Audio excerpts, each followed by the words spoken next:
What's going on, guys? It's your boy Sim here, and all Rams on Sim, and we're gonna go over the Rams Seahawks game.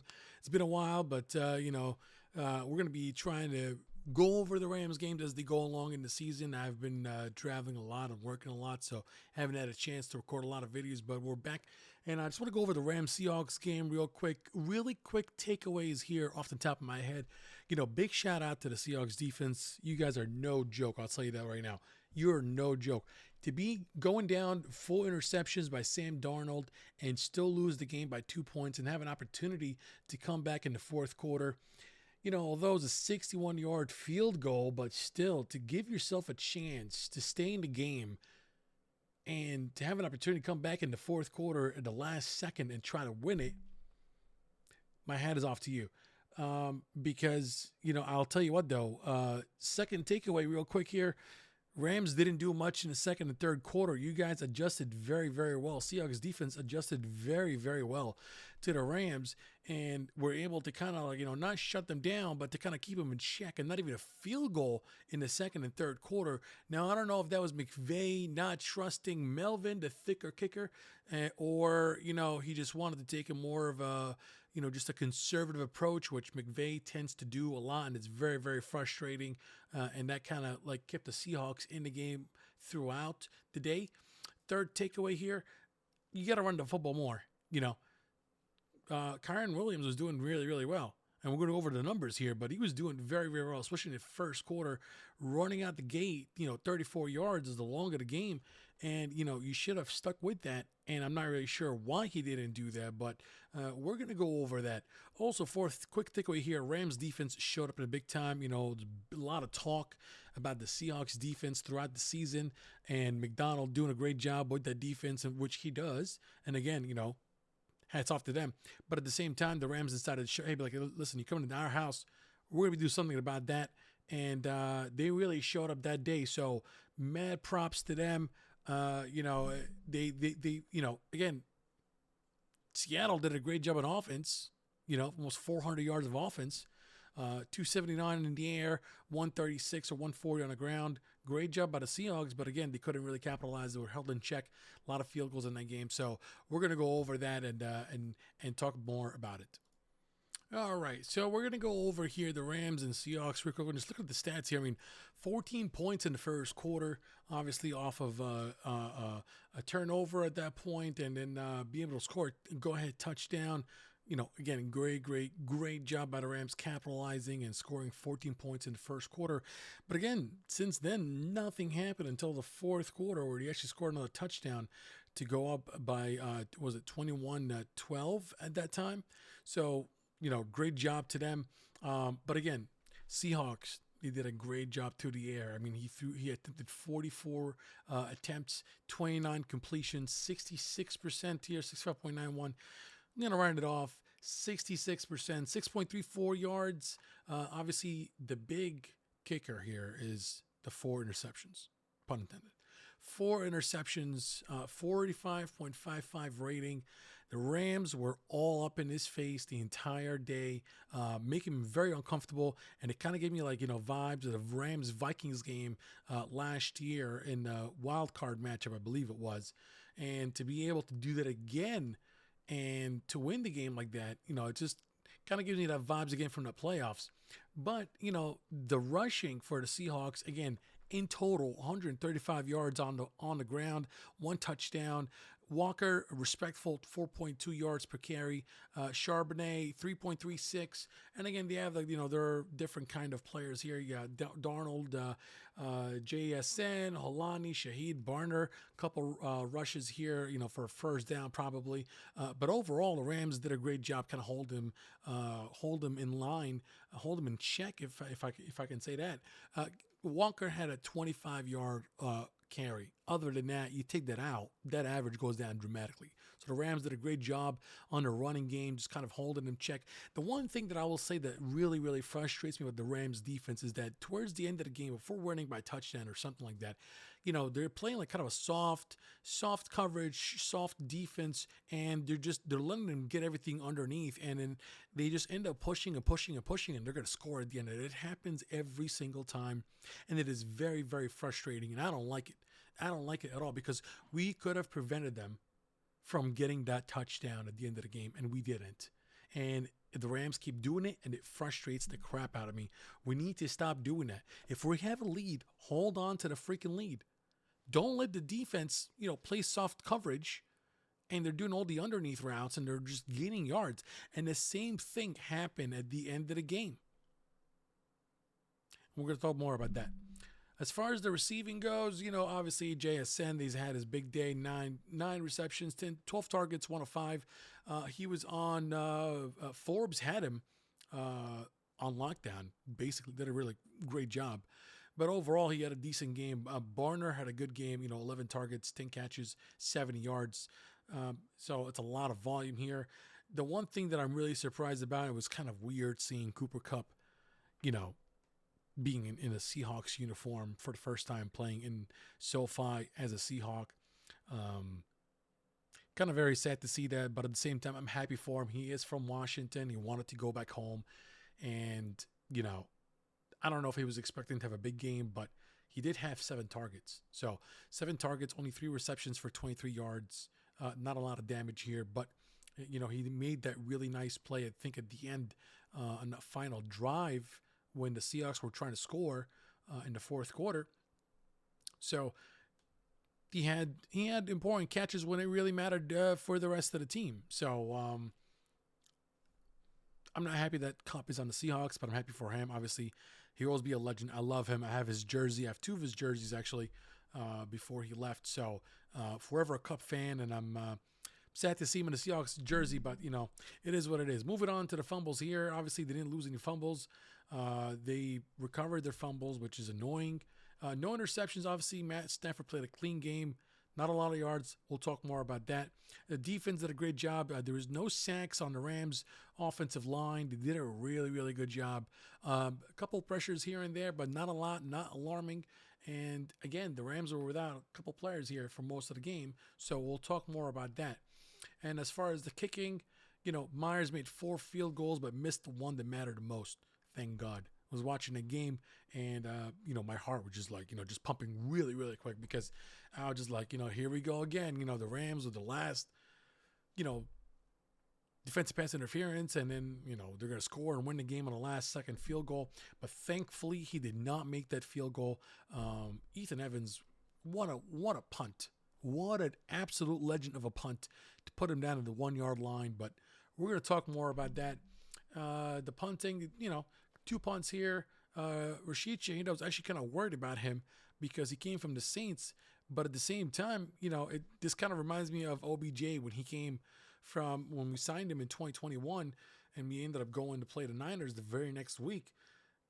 He had like one big, I think he had like 1 touchdown. But other than that, well, not really a lot to go off of here. It will take time for them to gel together and get something going. But overall, I think the Rams did a great job holding that offense that has been humming all along. And honestly, the Seahawks offense runs through JSN. That's really what it is. Sam Darnold is going to be feeding JSN the ball the entire time. It's the run game and JSN. That's it. So, we did a good job with JSN. Obviously, he's a very explosive player. He's going to be he's a star. He's an absolute stud. Absolute great player. Hats off to the Seahawks. What a wonderful game that was. Kept me on my toes the entire time, and I'm just happy the Rams won. Now, on the Rams side, again, Matthew Stafford, 15-28, 130 yards, 53.6 completion, 4.64 average per pass attempt, 2 tutties, almost 90 passer rating, 130 yards. That's how much Puka would get on an actual game. But, again, you got to remember, Devontae Adams, we'll talk more about that, and Higbee, we'll talk more about that. Going to the rushing here, again, Kyron Williams, 12 attempts, 91 yards, a tutty, 7.6 average. Wow. 34 long, no fumbles. And again, this is something that McVay does, and it really frustrates me, is that he doesn't stick with the run. He gets comfortable, gets conservative, and he just starts getting all creative with these weird screens and all that. Dude, just run the football. I mean, Kyron came out running like a mad dog, and he was unstoppable. You got to keep feeding him the football. Got to keep wasting time. We can't be on the field only for 22 minutes and they have the ball for like 40 minutes. Or is it like 34 minutes? Something like that. We got to hold on to the football longer. Got to extend these drives. Just got to keep pounding the football, run the football, run. 22 attempts is a decent number. Let's see how many the Seahawks had here. 35 attempts. 35 attempts rushing for the Seattle Seahawks offense. I don't understand why we can't do the same thing. That is 13 attempts more than what we had. Run the football. I mean, if you're going to be running a 13 personnel, more tight ends, run the football. Extend the drive. Burn more time. Burn the clock. I don't know why we don't do that more often, but when we went to the Super Bowl in 2018, we were running the football. Just the time of possession is gold. That's what we want. So gotta run the football. Didn't do a lot of it. 22 attempts is okay, but Kyren Williams 7.6 yards a carry. That is just ridiculous. As far as the receiving goes, obviously Puka Nacua, 7 receptions, 75 yards, 8 targets. The dude is a stud. He didn't play the entire game. We're going to go over the snap count after that. Didn't play the entire game. Tyler Higbee had 1 reception for 23 yards, 2 targets, and he was out of the game as well. Kobe Parkinson, he had 2 reception, 14 yards, 1 touchdown, 2 targets, so he had 100% catching rate. Did a great job at the end here in the fourth quarter. Scoring a touchdown was huge. Whittington came back from an injury. Xavier Smith is out now with a concussion. Devontae Adams has not been right since last week before the Seahawks game. Something with Theo Blake. I don't know what's going on. Maybe his back is spazzing out. He had a bunch of drops. He did have 8 targets, 1 catch. 8 targets, 1 catch, but that 1 catch was his 1,000th, catch, and he also scored a touchdown. Blake Corum, probably definitely a screen. I don't remember that play, but definitely a screen. 2 targets, 1 reception for -5 yards. 15 receptions, 130, 2 tutties. That's not good. Obviously, Puka killed a drive with a fumble, his very first ever fumble, which is not bad. The defense, what a day. What a day. They won us that game. The defense won us that game because 4 interceptions, 81 return yards. Darius Williams, I'm kind of like, Darius Williams in 2020 was a stud. Okay. When we won the Super Bowl, I think he was on the Rams. Yeah, he was, because the very next year he went to the Jacksonville Jaguars. But Darius Williams this year, I don't know what's going on with him. It just hasn't been the same. Kobe Durant had a great game also. He's been rising. Kitchens has been doing great. He's been doing great. 2 interceptions, 53-yard return. Great job with the coverage. Now, as far as the defense goes, we had a lot of pressure on Sam Darnold. A lot of pressure. And that was really, really good. But at the same time, we got to do better. I didn't see a lot of sacks. And again, McVay talked about the sacks, said that, sacks are for losers, or all, obviously, I don't know if that's a, strategic way of saying, hey, we don't really care. We won the game. We were really applying pressure, because they were really applying pressure. Some of the balls that Darnold was throwing, he had pressure in his face. He had to make a jump and then throw it. It got intercepted. He got hit that one time by Byron Young, got intercepted. Evading a sack, got intercepted. So he did a great job evading sacks, but ended up throwing a pick. And a lot of people are saying, hey, man, might as well just take a sack. We would rather you take a sack at this point than to try to avoid it and be a Superman and throw an interception.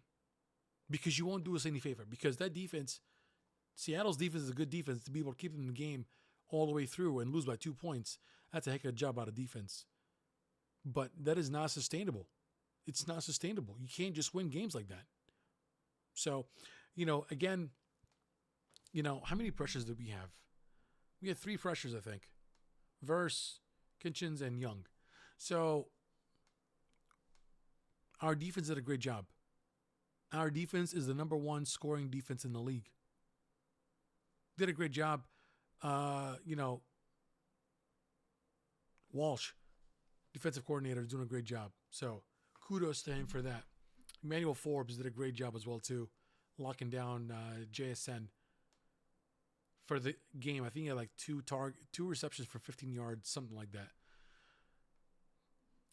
Mevis, the thicker kicker, 3 extra points. 3 extra points. Didn't miss a beat. So that's pretty good. What else? Ethan Evans. That last punt at the end. Really sealed the deal for us. What a clutch punt that was. What a clutch punt here. Let's take a look at the snap count real quick here. I had it done here. So as I was saying, Devontae Adams didn't play the entire game. 44 snaps. Nacua, 34 snaps. 34 snaps for Nacua. So, did not play the entire game. What I'm really surprised with is that Davis Allen, I don't think he had a catch. And Ferguson, I don't think he had a catch either. So, I don't know. I feel like McVay sometimes gets scared of like putting players and stuff like that.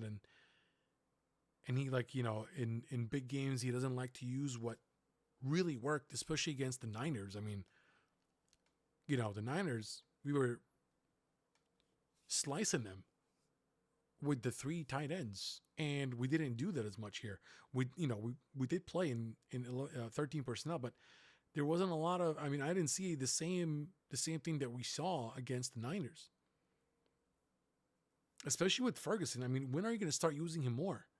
Because now Higbee went out, and so like, what are we waiting on? You know what I mean?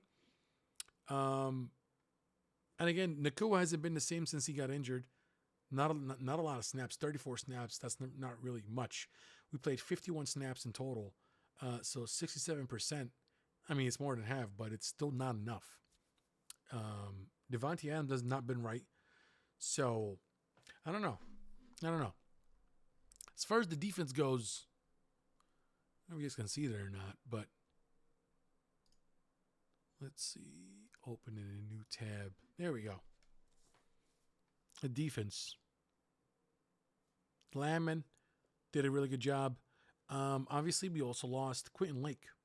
Quentin Lake got injured with his elbow. McVay was talking about it today. He got injured. We don't know when he's going to come back. So, I don't know.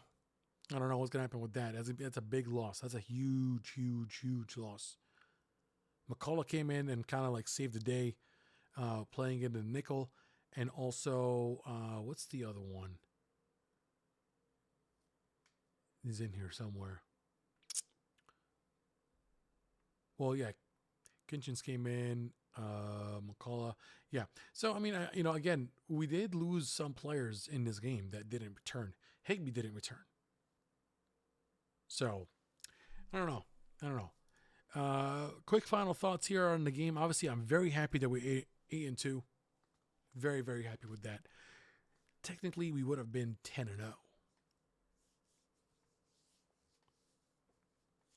Technically speaking. And I know I'm not going to be like, oh, we should have been 10-0. And I'm not doing that. But I'm just saying, special teams cost us 2 games. That Eagles game, I'm still hurt about that one. That one is, the sting is still there. The sting is still there on that one. That Eagles game, we collapsed. And we still had an opportunity to win it at the end. 2 blocked field goals. We could have won that game. 2 blocked field goals, and we could have won that game. So, and then the Niners game at home. A blocked field goal made a big difference. So, how I feel right now, I mean, about the Rams, I'm very happy with the Rams. I think this is one of the best seasons that we've had so far in terms of production, and the defense is playing lights out. Now, I do worry sometimes that when we have the lead and we get comfortable, we play soft coverage, and I don't like that. I don't like that.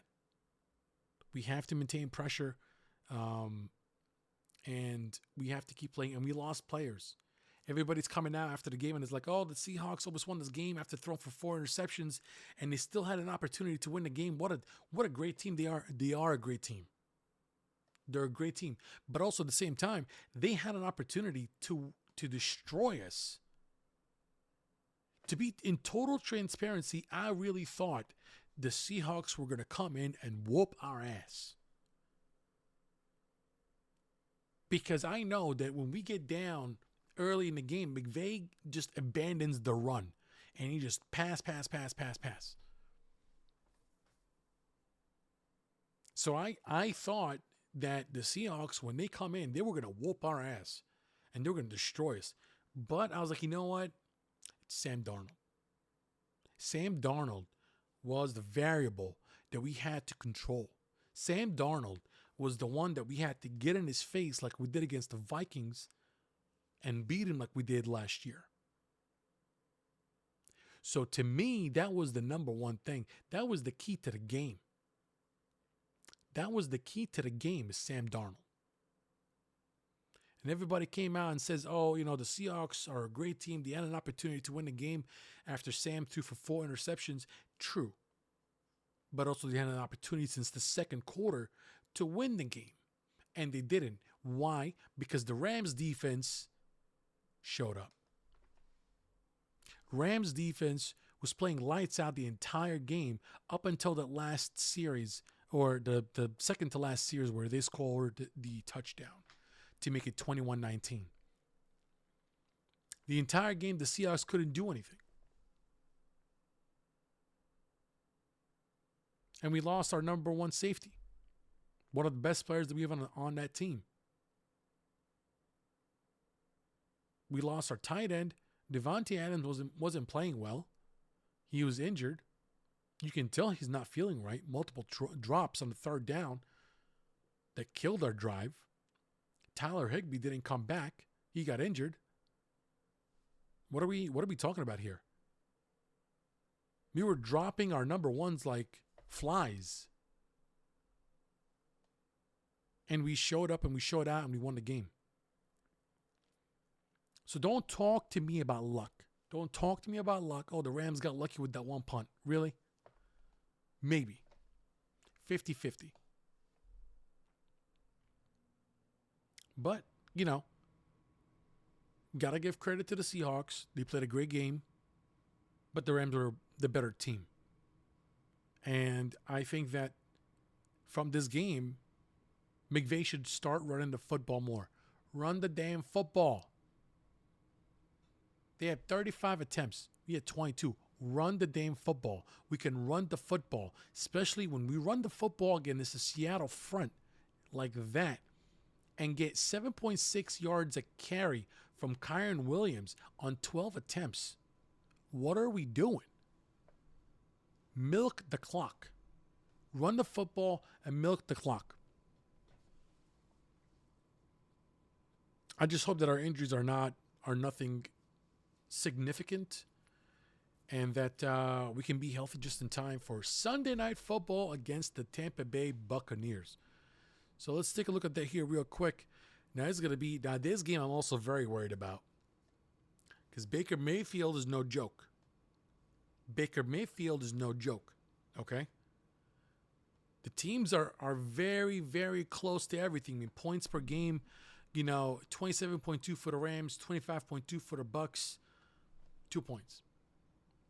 Yards per game, 360 or 361 for the Rams, 332 for the Bucs. Obviously, the Bucs have a lot of injuries on their offense, so for them to still have a winning record, 6-4, and putting up a fight, Tucker,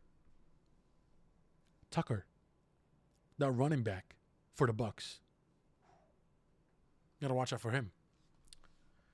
Time of possession per game, very, very close. We're off by a minute and a half. 29-50 for the Rams, 31-32 for the Bucs. Sacks, we have 27. They have 26. We have 10 interceptions on defense for both. +9 turnover differential for both. Very, very, very, very similar teams overview or overall. Again, Rams, Matthew Stafford, 27 tutties, 2 interceptions. Baker is 17 and 3. Kyron is 750 for 6 touchdowns. Rashad White, what does he got? He's got, it doesn't say. Oh, no, 376 here, 4 tutties. Igabuka is a stud. Absolute stud as a rookie. 717 yards, 6 tutties. Puka Nacua, we all know who he is. 850, 4 tutties as well. It's going to be a close game, guys. I'm really, really worried about this game. Really, really, really worried about this game. I don't know what's going to happen. Very, very closely matched up here, even in the rushing. My goodness, 1,100 yards for the Bucks and 1,140 for the Rams. It's going to be a close one, guys. It's going to be a close one. But, we are missing some players here. Devontae Adams needs to get healthy. I don't know if he needs to do something, but yeah. Got to figure out what's going on here. Byron Ruggins got 9 sacks. Jared Verse with 4. I was expecting more from our defense this year, but, it's not a lot. And, yeah, I don't know. I'm kind of worried about this game. I feel like, we need to do a good job against Baker Mayfield. If we can shut him down, just make it one-dimensional. One-dimensional. That's all what we got to do. One-dimensional. Shut this whole thing down. This guy right here, Sean Tucker, I'm worried about. This guy here, I'm worried about that. But, again, got to figure out what's going on. Obviously, the receiving core here for the Bucks. I picked up Mike Evans in the draft for fantasy and, kind of bummed about that. And I don't think he'll come back anytime soon. So, and Godwin is still not back. So they're missing their top 2 receivers. The number 1 receiver is a rookie, great rookie. Cape Auden is really, really good tight end. I think is going to be busy that day. Got to watch out for Sterling Shepard and Johnson. So, this is a winnable game, guys. This is a winnable game, but again, Rams Bucks Sunday Night Football. It's gonna be a good game. It's gonna be a really good game. We're gonna find out what's going on. I don't like giving predictions to jinx myself, so I'm not gonna give any predictions. But I hope the Rams win. Obviously, it's gonna be a tough game. Their defense is pretty good. So we'll see what happens. But anyway, that was my reaction here for the Rams Seahawks. Happy with the win. Anytime you get a divisional game and we win that game, that's 2 division games back to back. So we're 3-1 right now, and or 2-1 in the division. And we have 2 games for the Cards and 1 more for Seattle at Seattle. That's going to be an important game as well, given where we're going to be at the time. A lot of implications on that game. But anyway, hope you guys enjoyed this segment. And if you did, give it a like, subscribe, and I'll see you all in the next one. Peace.